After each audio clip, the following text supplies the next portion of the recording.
Magandang gabi or magandang araw sa inyong lahat. Pasensya na po dahil ngayon ko lang nagawa ito. Ang pangit talaga nung audio nung ni-record ko. Kaya sayang ang panahon ninyo pagka hindi nyo lang din mapakinggan. At ito, sinubukan kong ito na lang ang gawin. Tingnan natin kung mas maayos. Hanggat hindi pa ako nakakabili ng maganda-gandang microphone, pagtiyagaan na lang muna natin itong aking nahiram. Medyo hindi pa rin maayos.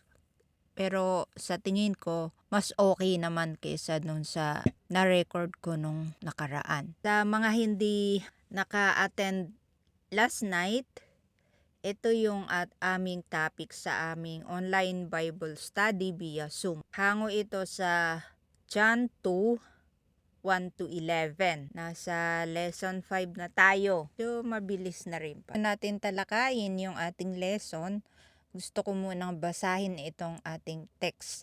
Ito ay mula sa Ang Biblia 2001 edition. Nang ikatlong araw ay nagkaroon ng isang kasalan sa Kana ng Galilea at naroon ang ina ni Jesus. Inanyayahan din ni Jesus ang kaniyang mga alagad sa kasalan. Nang magkulang ng alak, sinabi ng ina ni Jesus sa kanya, "Wala silang alak." Sinabi sa kanya ni Jesus, "Babae, anong kinalaman yon sa akin at sa iyo? Ang aking oras ay hindi pa dumating." Sinabi ng kanyang ina sa mga lingkod, "Gawin ninyo ang anumang sabihin niya sa inyo." Doon ay mayroong 6 na tapayang bato para sa kaugaliang paglilinis ng mga Hudyo na naglalaman ang bawat isa ng 2 o 3 bangang tubig. Sinabi sa kanila ni Jesus, "Punuin ninyo ng tubig ang mga tapayan." Kanilang pinuno ang mga ito hanggang sa labi. Sinabi niya sa kanila, "Kumuha kayo ngayon at inyong dalhin sa pinuno ng handaan." At kanila ngang dinala. Nang matikman ng pinuno ng handaan ang tubig na naging alak at hindi niya alam kung saan ito nanggaling, subalit nalalaman ng mga lingkod na kumuha ng tubig. Tinawag ng pinuno ng handaan ang lalaking bagong kasal at sinabi sa kanya, "Ang bawat tao ay unang naghahain ng mataas na uring alak. Pagkatapos ay ang mababang uring alak kapag ang mga panauhin ay nakainom na.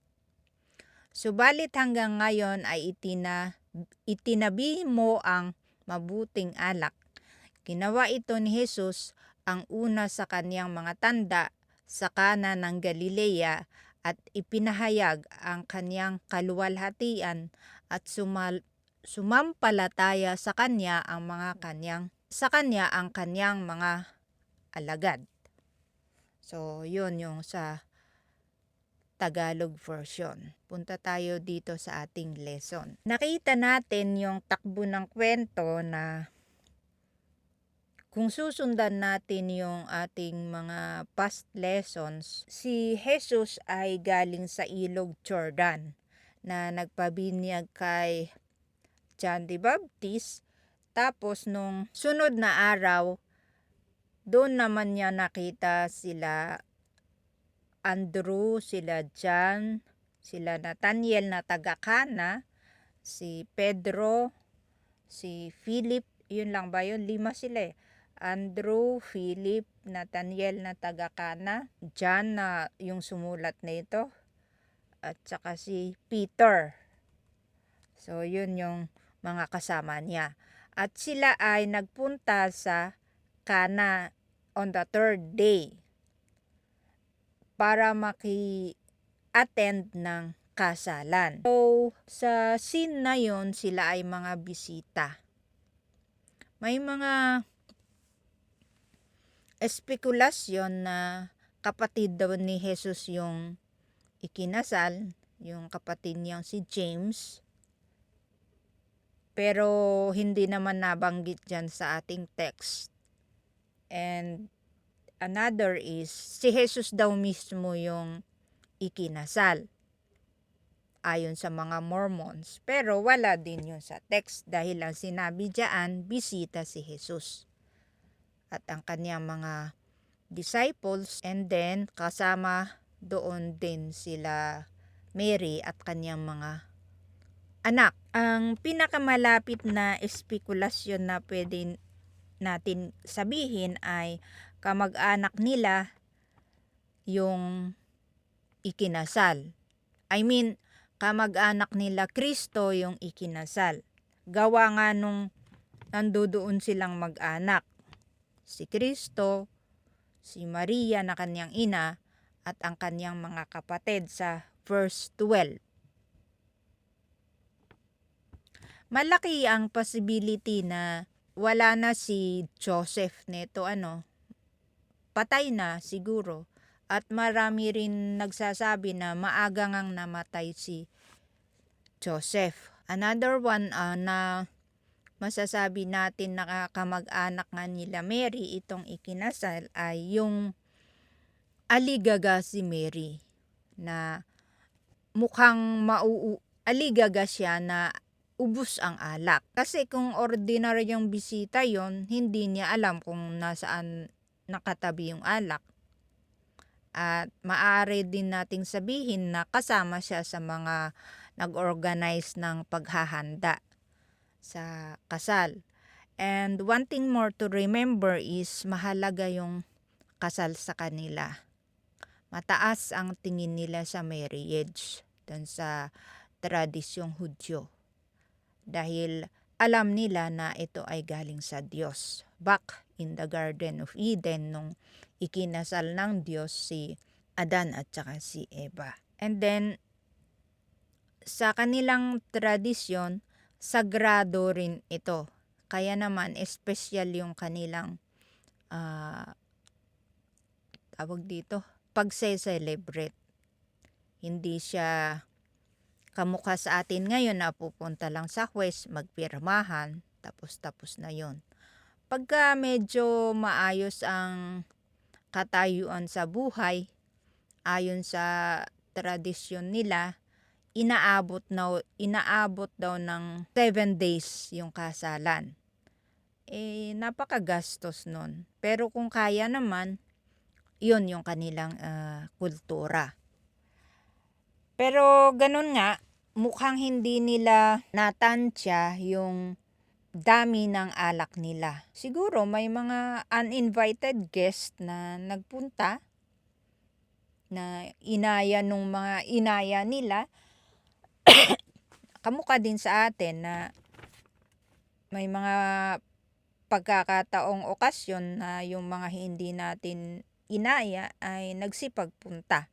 So maaari nating sabihin ganon yung scene na kinalalagyan ni Mary.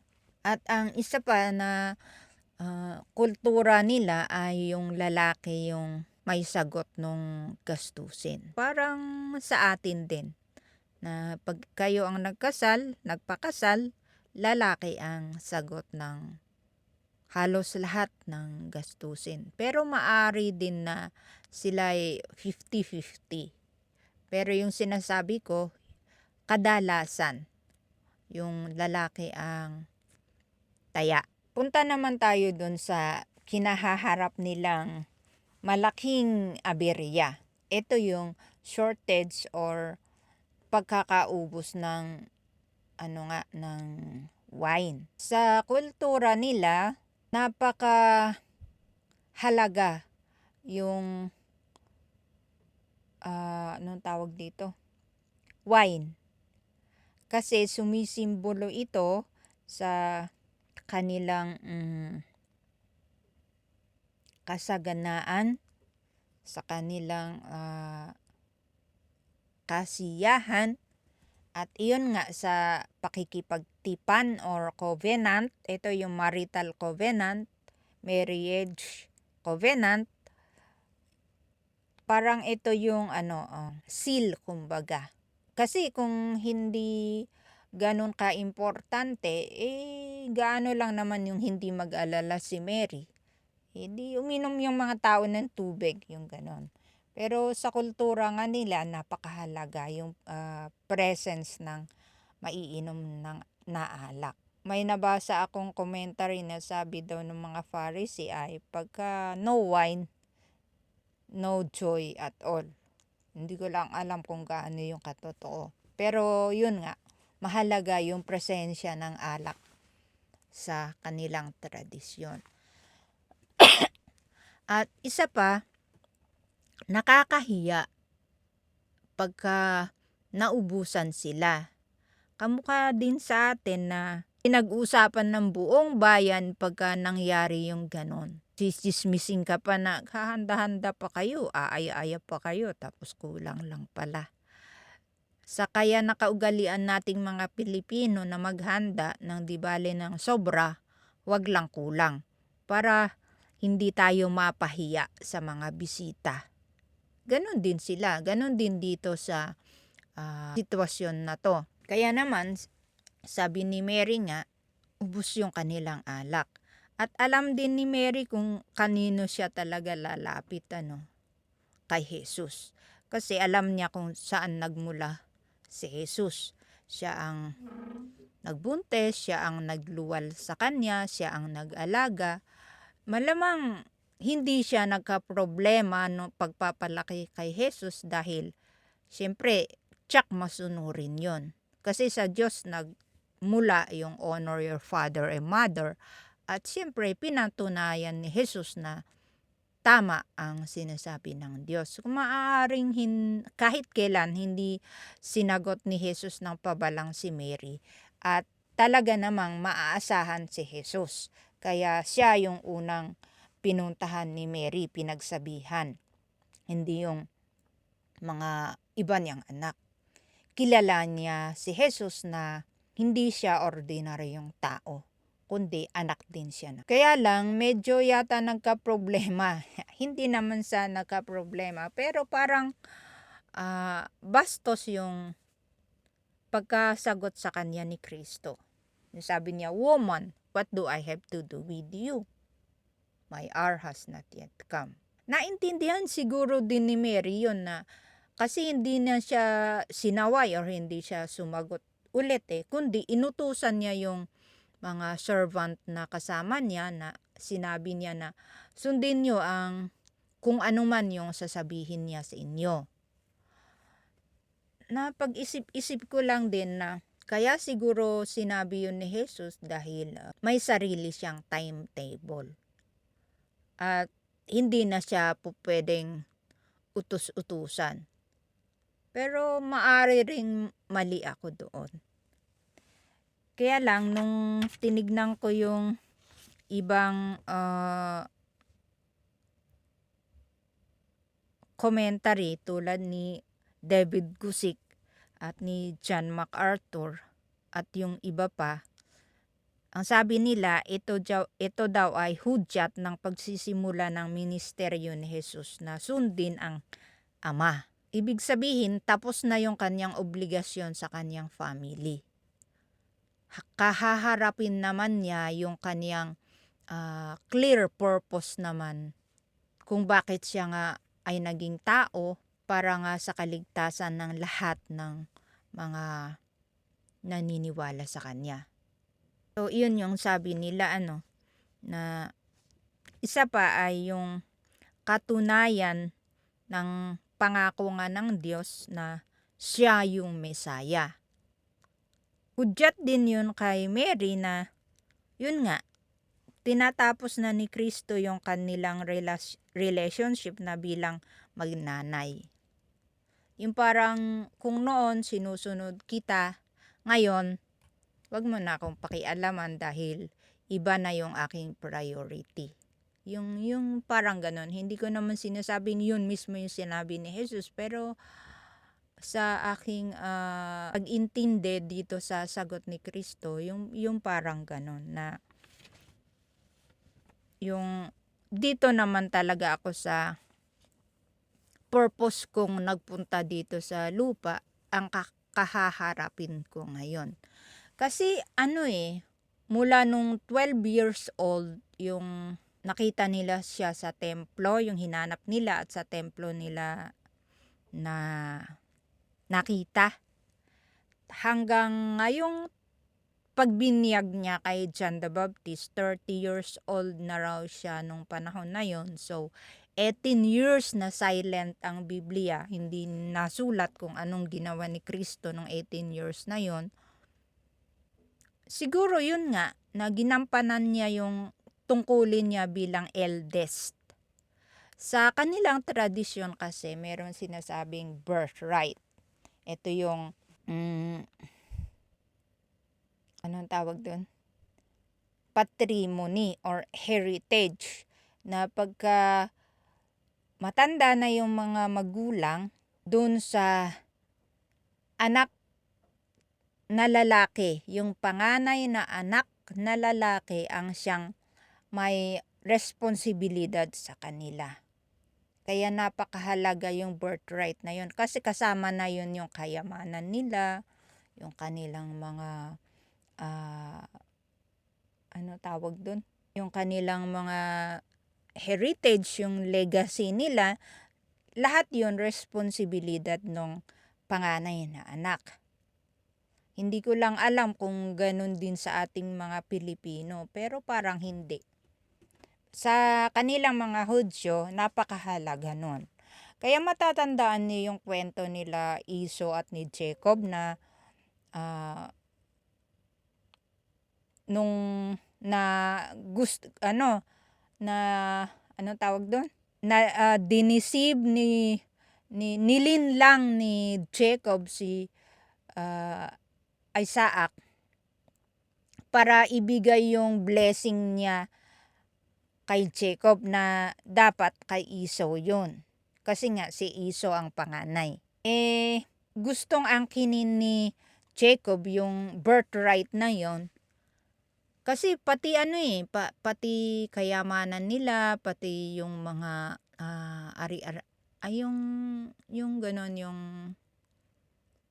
tawag dito, reputasyon nila, yung parang nakasalalay dun sa panganay. Kaya naman, kinovet anong Tagalog nito? Pinagnasaan ni Jacob yung birthright ni Esau. Kaya ang ginawa niya, nung gutom na gutom si Esau noon, sabi niya, bibigyan kita ng isang mangkok na lentil pagka binigay mo sa akin yung birthright mo. Hindi kita bibigyan ng pagkain kung hindi mo ibebenta yon sa akin, sabi ni Jacob. Si Esau naman, na gutom, hindi niya pinag-isipang mabuti, pumayag. Kaya the rest is history. Balikan nyo na lang, nasa Genesis yung kwento. So, ganun kahalaga yung birthright. So, ganun ang nangyari dito kay Kristo sa 18 years. Malamang na siya yung tumayong tatay ng mga kapatid niya. At yung naiwang hanap buhay ni Joseph dun sa kanilang carpentry shop, diba, karpintero si Joseph. At lahat nung kasangkapan or kagamitan at kahit anumang kayamanan meron sila, kay Kristo ipinamahala. At napakahalaga din yung patriarchy sa kultura nila, na yung lalaki ang siyang provider ng family. Kaya yung mga babae, sila yung sa bahay, yung ganon. Kaya naman pagka sila'y nabiyuda, kawawa sila kasi nga hindi sila yung nagtatrabaho talaga para buhayin yung kanilang family. Ganon yung culture nila. Sa atin ngayon, mukhang baliktad. Tayo ang nandito, tapos yung mga asawa natin ay naiwan, sila ang nasa bahay, tayo ang nagtatrabaho. Sa kanila, hindi po pwede yung ganitong sitwasyon natin dito. Ganun po, mga kapatid. At just a little side note dito, na mababasa din natin sa Matthew 12:46-50 yung kwento na nasa crowd, nasa kalagitnaan ng crowd si Kristo nung may dumating, tapos sinabi na nandun yung mga kapatid mo at nanay mo, hinahanap ka. Tapos sumagot si Kristo, sabi niya, sino yung aking kapatid? Sino yung aking nanay? Yung aking mga kapatid at nanay ay kung sinong gumagawa ng kalooban ng Ama. So, doon, nagbigay ng suporta kung bakit hindi niya sinabi na nanay, mama, or mommy nung sinabi niyang what do I have to do with you? Ang tawag doon, woman. Sa John 19:26 nung nasa krus din si Kristo at harap niya si John, yung author nitong pinag-usapang natin ngayon, at katabi nun si Mary, sabi din ni Kristo na, woman, behold your son. So, parehong term yung ginamit, woman, sabi din niya. Nagbibigay lang ng suporta dito sa unang binanggit ni John na woman ang pagkatawag ni Kristo sa kanyang nanay. Na ibig sabihin nga nun, tapos na yung aking obligasyon sa inyo, sa iyo, ngayon naman ay kahaharapin ko kung ano yung purpose ko talaga na nagpunta dito. At yun nga yung Savior and Lord siya. Anong pa man, kahit sinabi niyang hindi pa ito yung aking oras, ibig sabihin lang nun may sarili siyang divine timetable na sinusunod niya. Ayon nga dun sa kalooban ng kanyang Ama. Sa mga susunod nating alakayan dito sa Book of John, makikita natin na sa sabihin ni Kristo na I came to do the will of my Father which is in heaven. Yun yung sinasabi niyang gagawin niya. Will of the Father. Kaya siguro pakiramdam din ni Jesus, espekulasyon ko lang to na pushy itong si Mary. Na hindi ko pa oras gusto mo akong gawin na yung gusto mo, yung ganon. Kaya lang, syempre,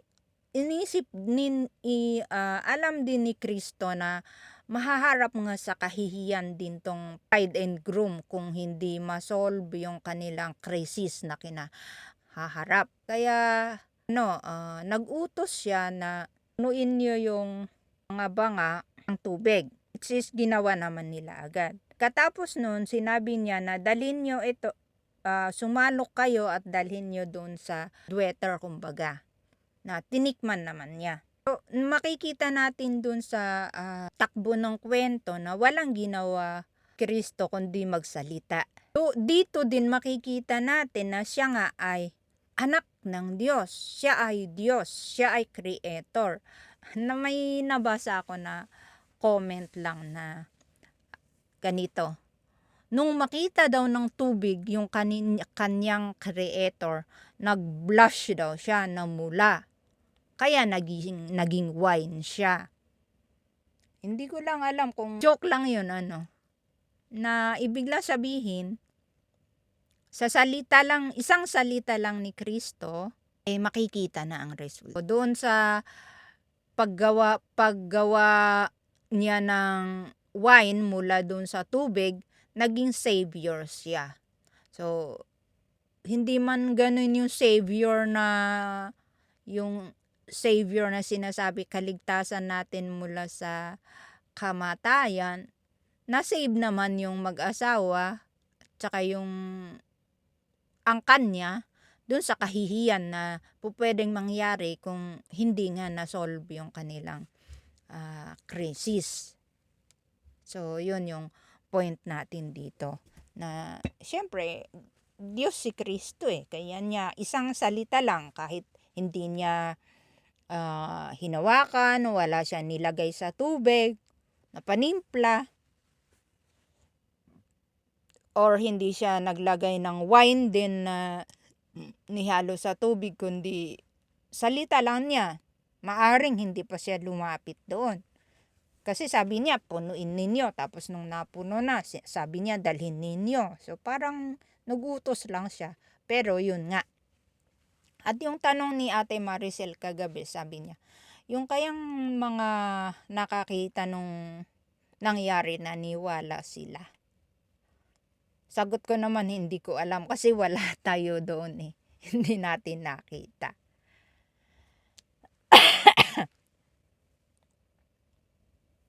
Interestingly, yung mga yung mga servants, sumunod naman sila agad-agad. Hindi sila nag-atubili na bakit at saka hindi rin sila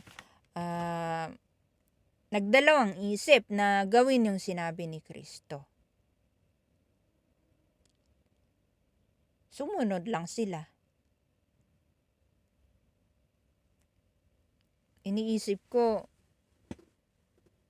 pag tayo kaya yung inutusan doon, susunod kaya tayo ng agad-agad? Or magtatanong pa tayo or sasabihin, mamaya, meron pa eh. Ganon kaya? Hindi natin alam kasi iba naman yung panahon nila. Iba rin yung sa atin. Pero dito sa nangyari,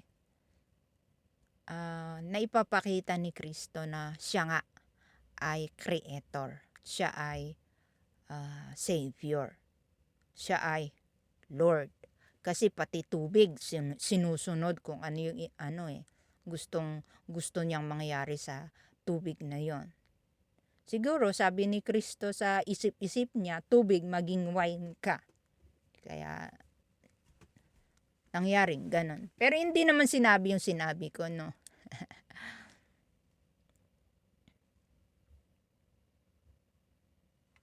So titignan naman natin yung kung ano yung miracle.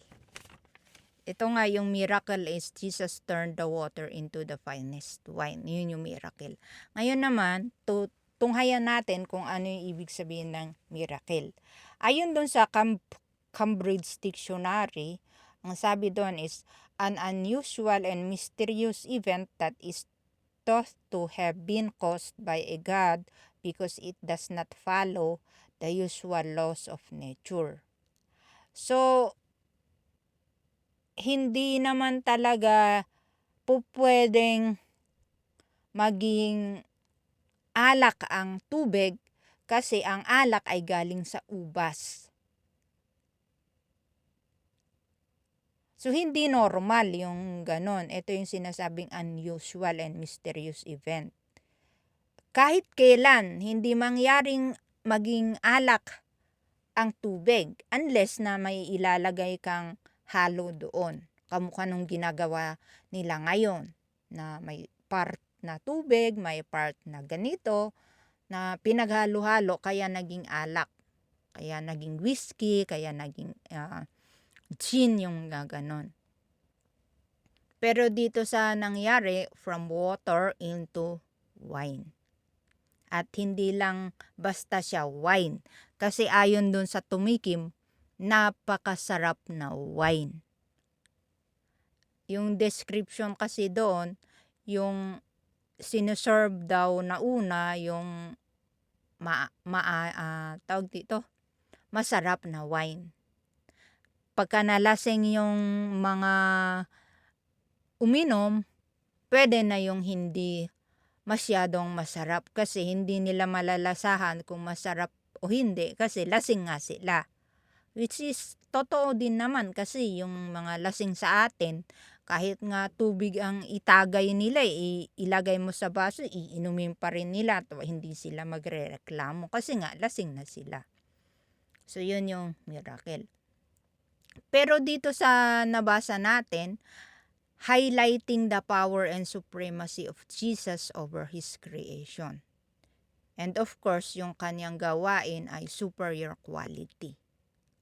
Ayon dun sa John 1:1-3 na siya yung in Him, by Him, through Him, all things have been created. So, syempre, pagka ginawa ng Diyos, talaga naman na perfect yan. Diyos ang gumawa eh. So, sa Diyos, normal yung abnormal sa atin. Walang miracle sa Diyos. Sa kanyang sa kanyang tingin. Sa atin, yun miracle yun.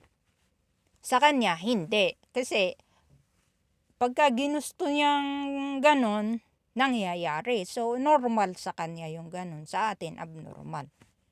Unusual sa atin. Sa kanya, usual lang. So, yun. And then, self-revelation of Jesus manifesting His glory to those unbelieving and to those in need. So, doon sa crowd na, doon sa servants pala na naka-witness ng pangyayaring ito, hindi natin alam kung sila'y naniwala o hindi. Malamang yung iba naniwala, tapos yung iba hindi rin. Ang ibig lang sabihin nun, nagmanifest yung kanyang kaluwalhatian sa both believing and unbelieving, at tapos dito rin sa mga nangangailangan. So, walang pinipili ang Diyos na dito lang ako, tawag dito, sa kanila, hindi ganon. Pagka ginusto ng Diyos na gumawa ng kababalaghan or gumawa ng miracle, gumawa ng himala, wala siyang pinipiling oras or pinipiling lugar. Basta gusto niya, ginagawa niya. All throughout na Gospels, nung gumawa si Jesus ng mga miracle, gumawa siya ng miracle. Unang-una, yung kailangan ng tao. So dito, kailangan na isave yung reputasyon ng ikinasal para hindi sila mapahiya. Kaya ginawa niya yung tubig, ginawa niyang wine. Iniisip ko rin na sa atin din na nangangailangan kay Kristo, meron din tayong sinasabing spiritual rebirth na pag-usapan din natin sa chapter 3. Ito yung pagbibigay ng buhay ni Kristo sa atin. Nangangailangan sa Kanya. So, isang miracle din yung pagka-born again natin. Yung you are transferred from death to life. Susunod na chapter natin, isa-isahin din yun yung pagiging born again. So, ulitin ko po, self-revelation of Jesus, manifesting His glory, yung pagpapakita niya kung sino siya, kung saan siya nagmula, na siya ay hindi ordinaryong tao, na siya ay anak ng Diyos. So, balikan natin yung sinabi niya sa verse 50, sa verse 51. Sa verse 51 ng chapter 1, nung sinabi niya kay Nathaniel na makikita mo na magbubukas ang langit. Isa ito sa na-witness ni Nathaniel na hindi nagsisinungaling si Kristo. Yung paggawa nga niya ng miracle. May mga miracle kasi na ginagawa din ng mga magicians. Natatandaan niyo yung kwento ni Moses, ni Aaron sa harap ni Pharaoh, na nung ibinaba ng mga magicians ni Pharaoh yung kanilang tungkod, naging ahas. Tapos, nung ibinaba naman ni Aaron yung kanyang tungkod, kinain niya yung ahas nila. So, makikita natin na pag Diyos ang gumawa, superior yung kanya. Kaya nga natin nasasabi na walang nakakahigit sa Diyos. Walang nakahihigit sa Diyos. Yun yung mga patunay na si Jesus nga ay co-equal and co-eternal with the Father. Yun yung point ni John na tatandaan ninyo yung purpose ng pagkasulat nitong Gospel of John. Sabi ni John, so that you will know and believe that Jesus is the Messiah, that Jesus is the Son of God. Yung nagbibigay siya ng suporta dun sa una niyang sinabi, dun sa John 1, 1, 2, 3. So, nagbigay siya ng claim doon, and then itong mga susunod nating mga tatalakayin, isa nga ito ay patunay na totoo yung sinabi niya sa nauna niyang mga salita.